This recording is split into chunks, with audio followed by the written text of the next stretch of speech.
ইনশাআল্লাহ কুলি, যেমন কুলি কুলি করলে নাকে পানি দিলে এতে রোজা ভাঙবে কিনা, কুলি বা নাকে পানি দিলে।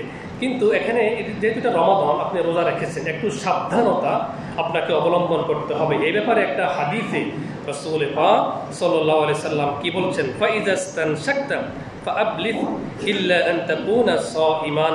তুমি যখন নাকে পানি দাও, যখন তুমি নাকটাকে ক্লিন করো, ভালো করে তুমি নাকটাকে পরিষ্কার করো, তবে রোজাদার হলে এত বেশি করো না, একটু হালকা করে ছেড়ে দাও। কে বলছেন? রাসূলুল্লাহ সাল্লাল্লাহু আলাইহি ওয়াসাল্লাম। কারণ বেশি করতে গেলে ভিতরে একটু হলকুমের কাছে নাকে পানি চলে যাওয়ার একটু সম্ভাবনা আছে না নাই? আচ্ছা, এটা শুধু রমাদানের ক্ষেত্রে। কুলি করার ক্ষেত্রে ঘর করার সাথে কুলি করা সুন্নাত, কিন্তু রোজা অবস্থায় এটা করা যাবে না। সকলে বলুন, এটা করা যাবে না।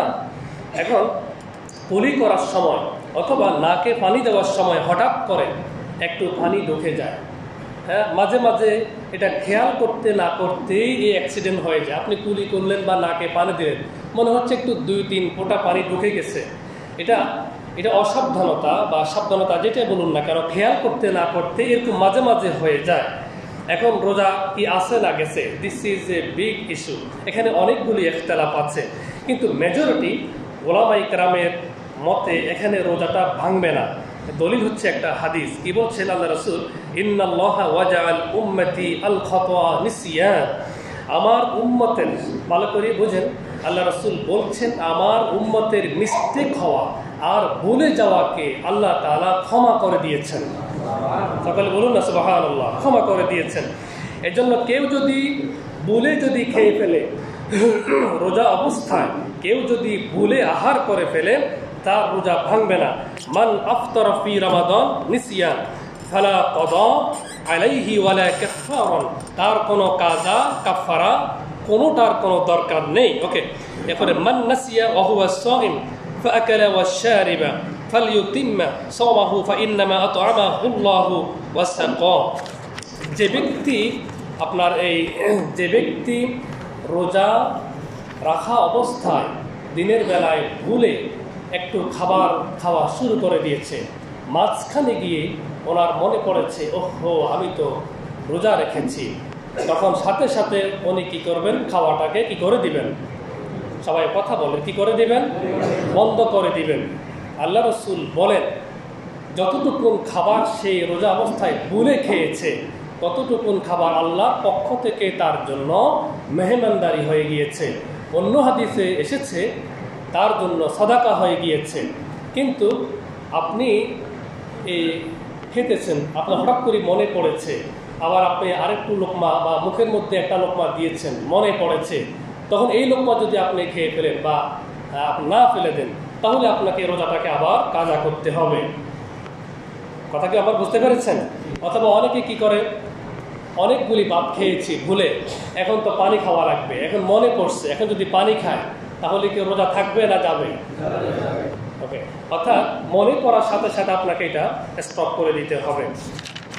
আর এখানে মা বোনদের জন্য একটি মাসালা হচ্ছে যে, যাদের বাসায় দুগ্ধপোষ্য সন্তান আছে, সেক্ষেত্রে তাদের ফিটার মারা তৈরি করে দিতে হয়। সেক্ষেত্রে কীভাবে? অর্থাৎ এক্ষেত্রে মা বোনরা তাদের আপনার জিহ্বা দিয়ে এটার টেস্ট কীরকম বা এটার গরমটা কীরকম আছে, বাচ্চার জন্য এটা পারফেক্ট কিনা, আবার তিনি থুতু দিয়ে এটাকে ফেলে দিবেন, এটা জায়েজ আছে। এই জন্য অনেকে বলে তরকারির যে লবণ, যেটা আপনার সারাদিন রোজা রাখবেন, তরকারিতে লবণ হয়েছে কিনা বা কী হয়েছে, এটাও টেস্ট করা জায়েজ আছে, থুতু দিয়ে ফেলে দিবেন।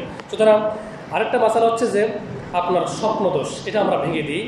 এই রোজা অবস্থায় যদি আপনার স্বপ্ন দোষ হয়, তাহলে কি আপনি হয়তো সকালবেলা আপনার ছেড়ে খেয়ে আপনি ঘুমিয়েছেন, আপনার স্বপ্ন দোষ হয়েছে, এখন কি রোজা আছে কিনা? এখানে একটা হাদিসে আছে, মানুষ যখন ঘুমিয়ে থাকে তখন তার থেকে কলমটা আল্লাহ তাআলা উঠিয়ে রাখেন, তার কোনো কলম হিসাব নিকাশ লেখা হয় না, যতক্ষণ সে ঘুমিয়ে থাকে তার কোনো লেখা হয় না।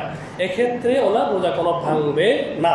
আরেকটা মাসালা হচ্ছে যে, যেমন আপনি রোজা অবস্থায় আপনি রাত্রে স্ত্রী মেলামেশা করেছেন, এখন আপনার প্রচুর ঘুম এসে গেছে, আপনি এত বেশি ঘুম এসে গেল, আপনি দেখলেন যে সকালবেলা হয়ে গেল, ছেড়েও খেলেন না, আপনি পবিত্রতা অর্জন করলেন না, এখন রোজা কি হবে কিনা? এক্ষেত্রে রোজার কোনো প্রবলেম হবে না। আপনি যখন ঘুম থেকে উঠবেন, এবার আপনি পবিত্র হয়ে ফেলবেন, গোসল করে ফেলবেন, আল্লাহর কাছে ক্ষমা চেয়ে নেবেন, কিন্তু রোজার কোনো ক্ষতি হবে না। আরেকটা মশলা হচ্ছে যে কেউ যদি রোজা অবস্থায় যে কোনো উপায় কোনো মনি যদি বের করার চেষ্টা করে, তাহলে ওনার রোজা কি হয়ে যাবে? বলুন না, কি হয়ে যাবে? ভেঙে যাবে। যে কোনো উপায় সামান্যতম যদি মনি যদি কেউ বের করার চেষ্টা করে, তাহলে ওনার রোজা ভেঙে যাবে। এক্ষেত্রে আপনারা অবশ্যই চেষ্টা করবেন তো ইনশাআল্লাহ। এই মশালাগুলি আপনারা অবশ্যই মনে রাখার চেষ্টা করবেন। আল্লাহ তাআলা আমাদেরকে আমল করার তৌফিক দান করুন, বলুন আমিন। এখানে আরও আসলে অনেকগুলি মশালা আছে, আমার সময় যেহেতু কম। আরেকটি মশালা হচ্ছে যে কেউ যদি ইচ্ছাকৃতভাবে যদি রোজা ভেঙে ফেলে, তাহলে এর ক্ষতি পূরণ কীভাবে দিবেন সে? দিস ইজ বিগ মাসালা। এখানে মেজরিটি ওলামায়ে কেরামের ফতোয়া হচ্ছে একটা রোজার জন্য তাকে 60টা রোজা রাখতে হবে। কয়টা রোজা? 60টা রোজা রাখতে হবে। কারণ রোজাকে আল্লাহ তাআলা কি করে দিয়েছেন বলুন? ফরজ করে দিয়েছেন। সকলে কথা বলুন না, কি করে দিয়েছেন? ফরজ করে দিয়েছেন। আরেকটি